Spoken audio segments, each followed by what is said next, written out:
Nos tempos atuais, se concretizou um estereótipo cada vez mais comum sobre um fenômeno na internet, que na verdade já existe há muito tempo nas ideias do indivíduo humano: Therian. O tenso disso tudo é que, apesar de, por um lado, esse estereótipo estar definitivamente errado, existem pessoas dentro da própria comunidade, e especialmente da brasileira, que estão potencializando esse mesmo estereótipo. Um estereótipo não saudável, normalmente odiado pela sociedade e repudiado até mesmo pelos próprios Therians. Ou melhor, por aqueles que são de fato Therians, e não indivíduos buscando conexão através de performances forçadas e brincadeiras não convencionais. E com isso, dificultando a aceitação de experiências identitárias não humanas pela sociedade, por aqueles que não entendem o conceito, mas desejam ajudar. Cada vez mais que esse estereótipo se espalha e se confirma, mais difícil fica para os verdadeiros Therians e Otherkins, que só querem ser aceitos e respeitados pela sociedade humana em geral, poderem parar de esconder suas identidades subjetivas do mundo. E por isso, hoje eu venho aqui com um vídeo educativo, respeitoso e informativo a respeito dos Therians. As informações que aqui lhes trago são retiradas de experiências pessoais, observações dentro da própria comunidade real da gringa, e análises e estudos em sites como o Warlist, onde perambulam os membros mais antigos da comunidade teriantrópica, além de suposições psicológicas sobre o papel do cérebro humano ao levar em conta identidades não padrão. Bom, primeiramente vou explicar sobre o termo. Antes de serem chamados Therians, os indivíduos que começaram com as primeiras discussões sobre esse assunto eram chamados de Wers, que é basicamente uma brincadeira com o nome Werewolf, que significa lobisomem em inglês. Como a maioria dos Therians dessa época eram lobos, e sinceramente atualmente também são, fazia bastante sentido para eles, pelo menos por um período de tempo. Bom, essas pessoas lá na década de 90 estavam em um site que era usado para falar sobre filmes de terror, especialmente com lobisomens. Em algum momento, as conversas passaram a virar algo mais pessoal entre os participantes, e foi aí que começaram as primeiras discussões mais sérias sobre identificação com animais, sendo psicológica ou espiritual, mas naquela época era majoritariamente espiritual. Conversas metafóricas que levaram os mesmos a chegar em conclusões sobre o quão diferentes se sentiam no mundo, em como experienciavam o mundo, a sensação de uma espécie de animal interior, desejos de ter partes animais no corpo humano, ou de ter nascido animal, vontades, comportamentos e traços de personalidade associados aos animais de formas simbólicas ou emocionais, e por aí vai. Disso foi surgindo uma comunidade escondida de pessoas que se sentiam como se fossem animais internamente. Suas experiências eram várias e diversas, abrangendo aspectos espirituais, psicológicos e filosóficos da vida, de forma séria e não comprometedora para com suas vidas humanas sociais. A comunidade foi crescendo, interpretações novas foram surgindo, e por muito tempo a comunidade era escondida como numa caverna. Até algum Therian começar a se expressar de forma um pouquinho mais física do que o comum, uma expressão identitária mais corporal. E aí tudo bem.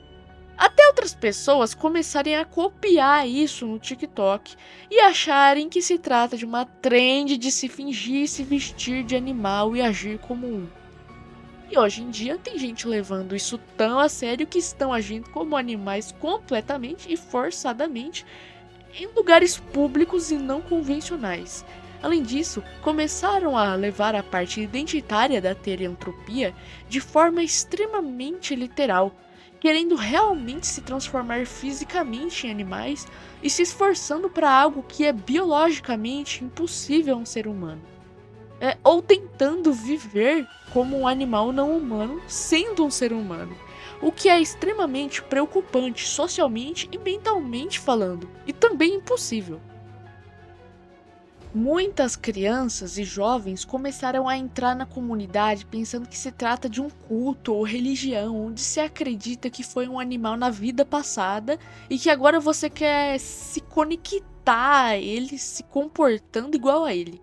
O que é mentira, Porque a teriantropia de verdade não tem nada a ver com isso, ou com conexão espiritual, ou vontade de fingir ser bicho por aí.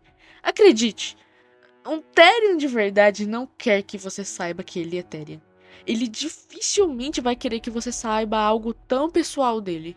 E muitas vezes eles têm dificuldade, timidez, ansiedade ou medo de expressar essa parte de si mesmos de forma tão aberta e óbvia.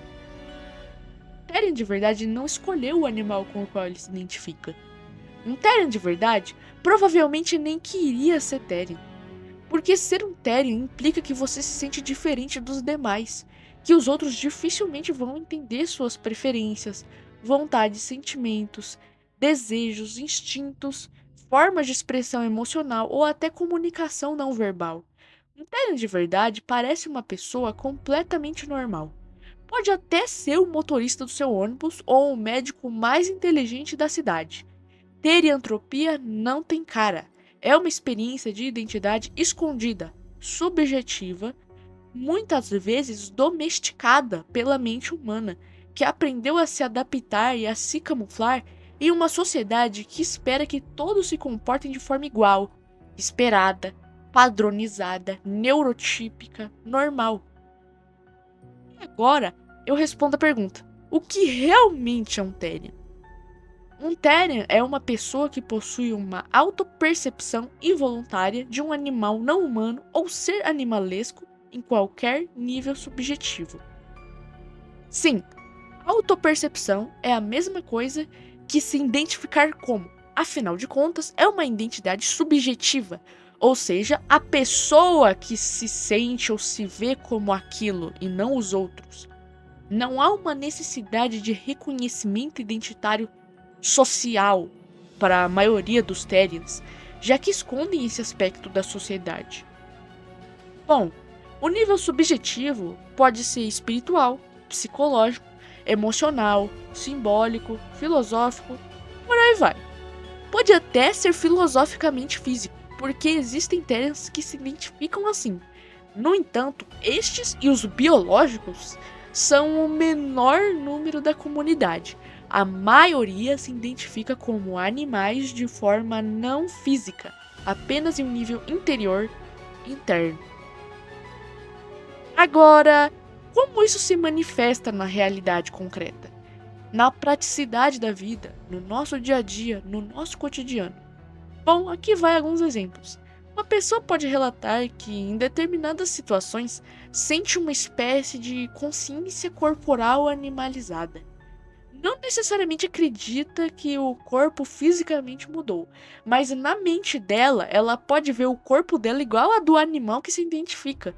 Exemplo, uma pessoa com uma identidade felina, como um gato ou um leopardo, pode perceber que quando está relaxada, sua atenção fica muito voltada para sons, movimentos e pequenos estímulos do ambiente, ou pode descrever uma sensação subjetiva de possuir uma postura ou presença felina.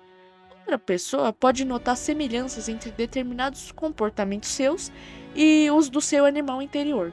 Por exemplo, alguém que se identifica como cão pode perceber que gosta muito de interação social, brincadeiras, exploração e contato físico, e interpretar essas características como parte da maneira como vivencia essa identidade.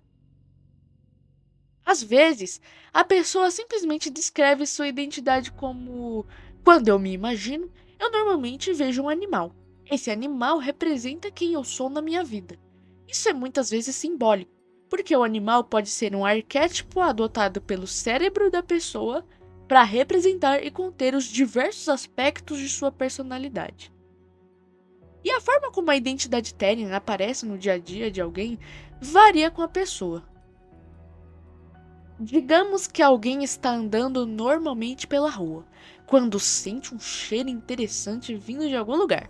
Em vez de simplesmente ignorá-lo, a pessoa para por alguns segundos, presta atenção na direção do cheiro e tenta identificar de onde ele vem.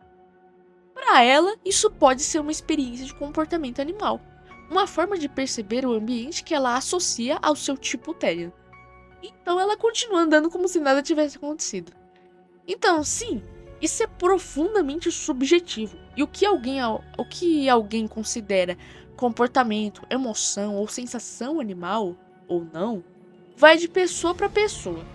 Às vezes a pessoa está concentrada no computador e percebe que alguém entrou no quarto.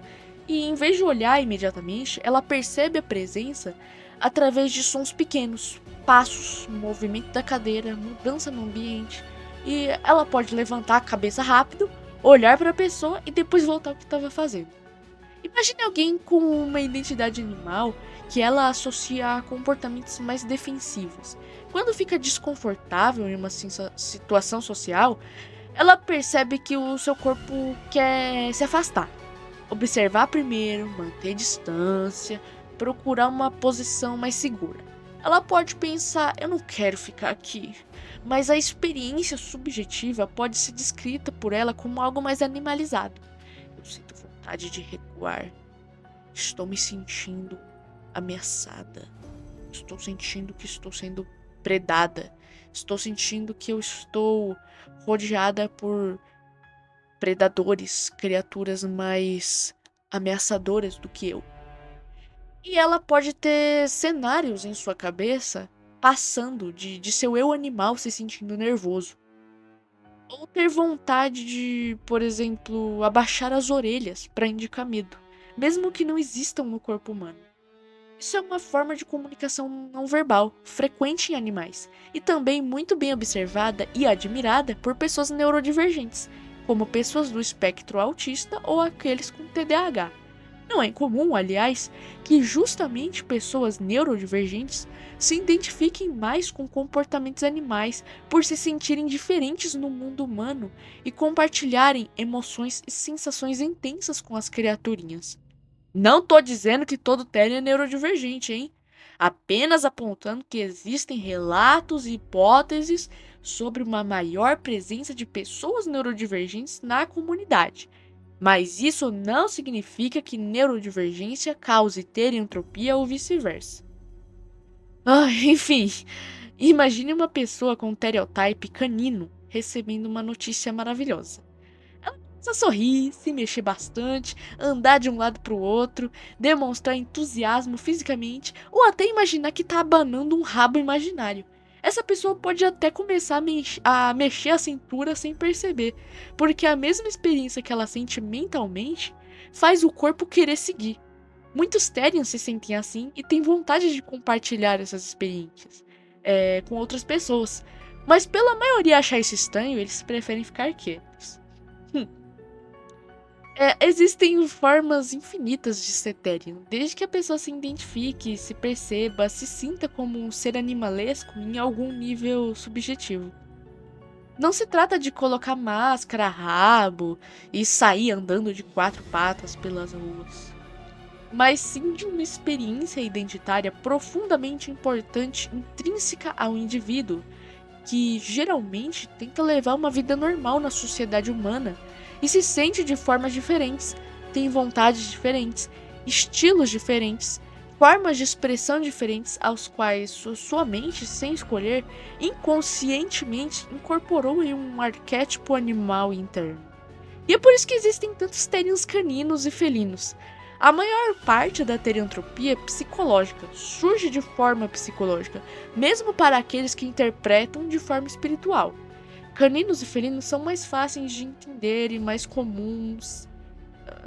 Bom, eu já fiz um vídeo sobre isso, então essa parte eu não vou continuar.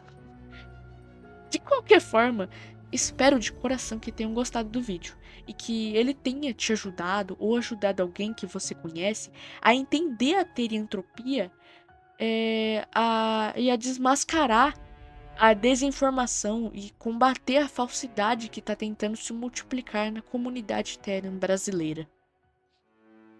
Deus te abençoe.